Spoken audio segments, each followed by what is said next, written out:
Bonjour tout le monde, aujourd'hui je vais vous montrer comment réaliser ces bonbons d'Halloween qui sont phosphorescents à part pour la citrouille. Je les ai réalisés avec de la pâte Webpan, mais bien sûr vous prenez la pâte polymère que vous souhaitez. Tous les produits que j'utilise dans cette vidéo m'ont été envoyés par l'école Cléopâtre.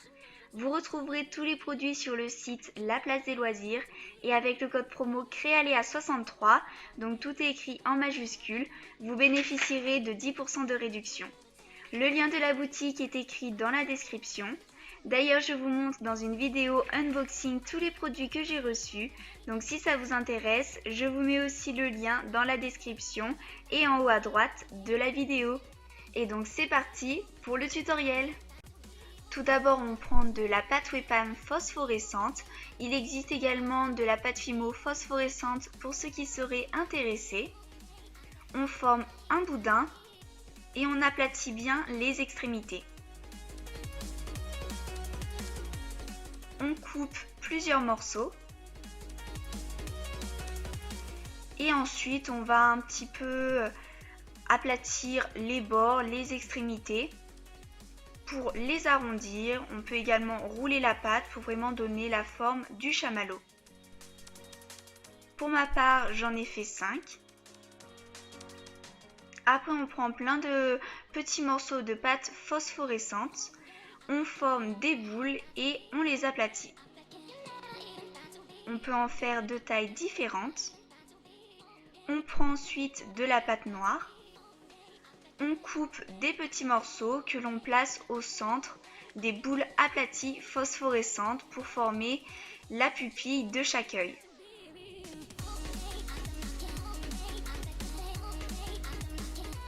Après, on étale de la pâte phosphorescente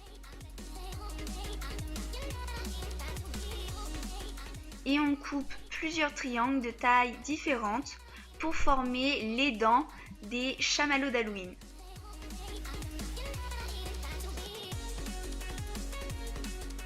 Voilà ce que ça nous donne. Après, on prend un chamallow et on met du coulis dessus. Donc pour ma part, ici c'est du coulis Webpan fraise. Après, vous prenez les coulis que vous avez chez vous. Donc du coup, on en met de façon à laisser un petit trou pour la bouche. Puis on place les yeux, donc vous en mettez autant que vous voulez. Et aussi les petits triangles autour de la bouche pour faire les dents.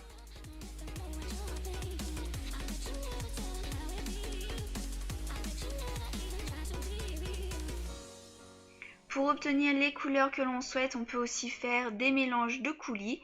Donc ici, c'est un mélange de coulis citron et de coulis fraise Webpan. On mélange du coup le tout pour obtenir du orange.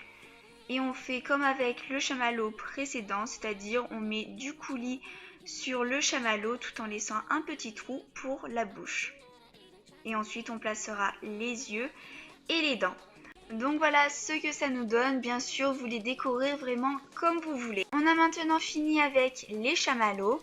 Ensuite, on prend de la pâte or ou biscuit. Si vous travaillez avec de la Fimo, vous pouvez prendre de la pâte champagne ou ocre. On forme une boule et un trou.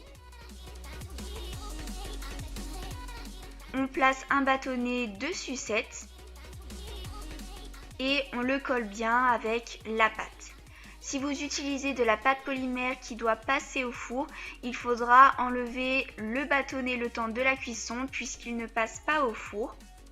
Mais après, vous pouvez très bien le recoller après du coup le passage au four. Ensuite, on prend de la pâte phosphorescente que l'on étale et on coupe plusieurs bandes. Vous pouvez les couper de façon à ce qu'elles aient des largeurs différentes. Ici, j'ai pris de la clé au col et j'ai recouvert la pâte or avec pour qu'ensuite les bandes phosphorescentes soient bien collées.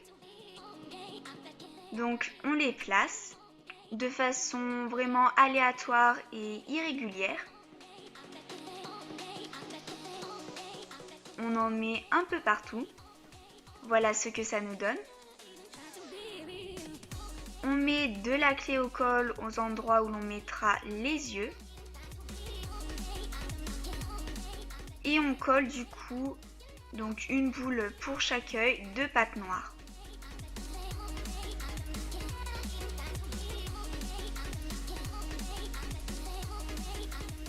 Après on met 2 points de colle.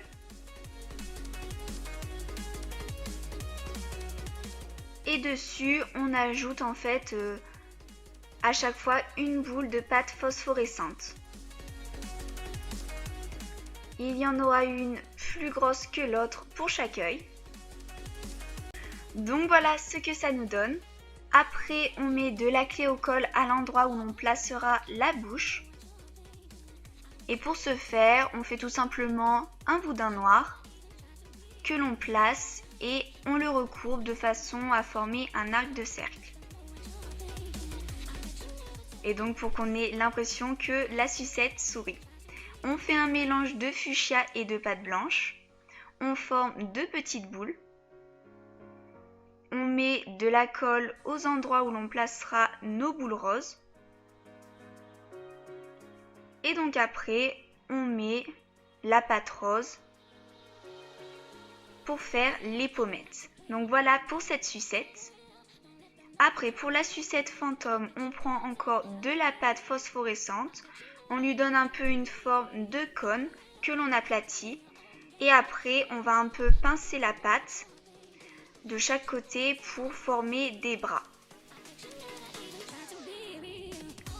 On peut les faire un peu plus ressortir à l'aide du manche d'un outil. Après, on pousse la pâte à 2 endroits de chaque côté.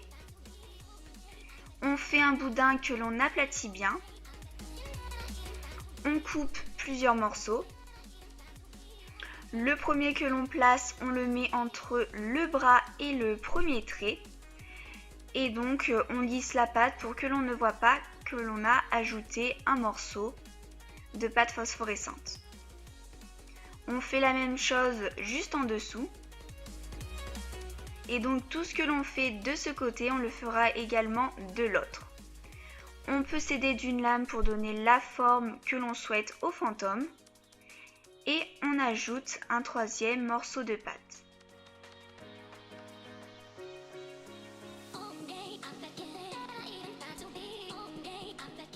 Après, vous donnez la forme que vous souhaitez à votre fantôme. Voilà ce que ça nous donne. On fait un trou à ce niveau pour que l'on puisse ensuite placer le bâtonnet. Comme ceci. Pour les yeux, j'ai fait exactement les mêmes que ceux de la sucette momie. Après, j'ai mis de la clé au col en cercle comme vous pouvez le voir. Et on va du coup mettre sur la colle un boudin noir. Comme ceci. On fait les mêmes pommettes que la momie. Et donc voilà pour la sucette fantôme. Maintenant on passe à la sucette citrouille. Donc celle-ci n'est pas phosphorescente. On prend de la pâte orange, on fait une boule et on va un petit peu l'aplatir. Après on la texture à l'aide d'un cure-dent. Et donc on fait des traits qui partent tous du même point, donc du sommet de la citrouille, et on en fait partout. On prend de la pâte anis, on fait une boule que l'on étale un petit peu de façon irrégulière.